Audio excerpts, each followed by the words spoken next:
ନେମାଳ ଯାତ୍ରା ନା ମାଧ ବହୁତ ଦିନ ପରେ ନେମାଳ ଯାତ୍ରା ପ୍ରବଳ ଭିଡ଼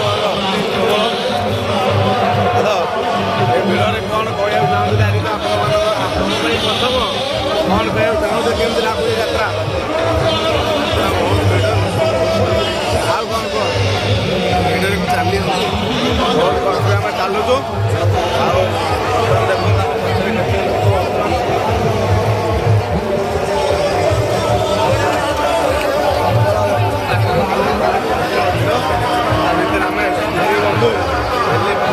କେତେ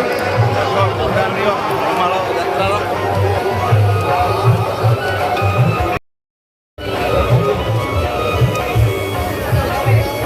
ଆଦ ଏଠି ଠୁଙ୍କା ପରି ଲସି ଭଣ୍ଡାର ଯିବା କି ଠୁଙ୍କା ଏଠି ଲସି ଭଣ୍ଡାର ଯିବା କି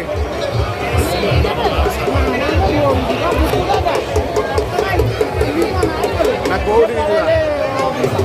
ବର୍ତ୍ତମାନ ପ୍ରବଳ ଭିଡ଼ ଚାଲି ହବା କଣ୍ଡିସନ ନାହିଁ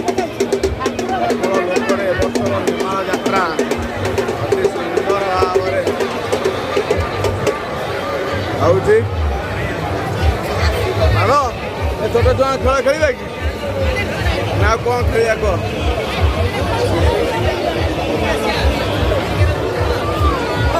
ଚକ୍ରି ବାପି ଚକ୍ରି ଚକ୍ରି ବାପି ଅରୁଆ ଭାତ ଡାଲମା ନେମାଳ ଆଇଛ ମାନେ ନିଶ୍ଚିନ୍ତ ନେମାଳରେ କ'ଣ ଫେମସ୍ ବାପି ବାପି ରସାବଳି ରସାବଳି ଜାଣିନ ଅରୁଆ ଡାଲମା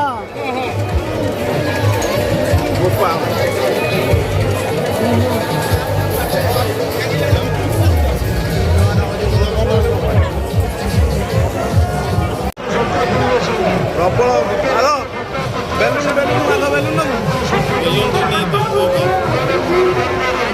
କ'ଣ କରିବା ଜନସମୁଦ୍ର ବର୍ତ୍ତମାନ ପୁରା ନେମାଳ ମଠ କୁଆଡ଼େ ଯିବା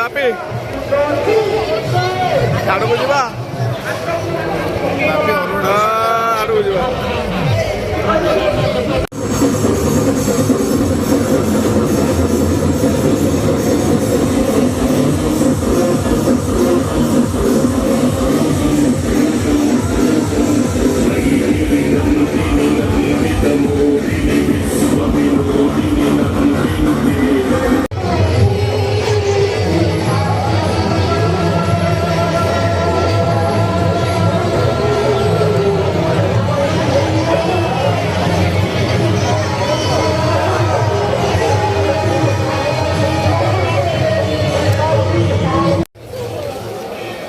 ସ୍କାନର ହେଇଯିବ ବର୍ତ୍ତମାନ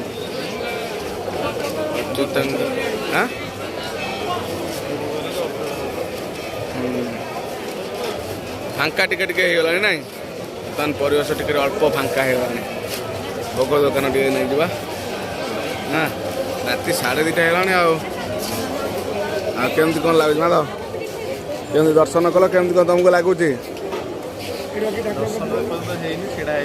ବର୍ତ୍ତମାନ ଲାଇନ୍ ତ ଏବେ ଏତେ ଜୋରେ ଅଛି ଯେ ପଛେ ଟାଇଟ୍ ଉପରକୁ ତ ଛାଡ଼ୁନାହାନ୍ତି ଛାଡ଼ିଲେ ଆମେ ଯିବୁ ବର୍ତ୍ତମାନ ତ ଛଡ଼ା ହେଇନି ଆଉ ଏଠି ବର୍ତ୍ତମାନ QR ସ୍କାନ୍ ବି ଏକର ବ୍ୟବସ୍ଥା କରାଯାଇଛି ଯେଉଁମାନେ ବି ଚାହିଁବେ QR ସ୍କାନରରେ ମଧ୍ୟ ସ୍କାନ୍ କରିପାରିବ ଚାଲୁନ ଯିବା ଆଗରୁ ଟିକେ ବୁଲିକି ଆସିବେ ଛାଡ଼ୁ କାହିଁକି ଖୋଲୁଥାନ୍ତୁ ଯଦି ଆଗରେ ଫ୍ୟାନ୍ ଲାଗିଛି ନା ବସି ପଡ଼ିବା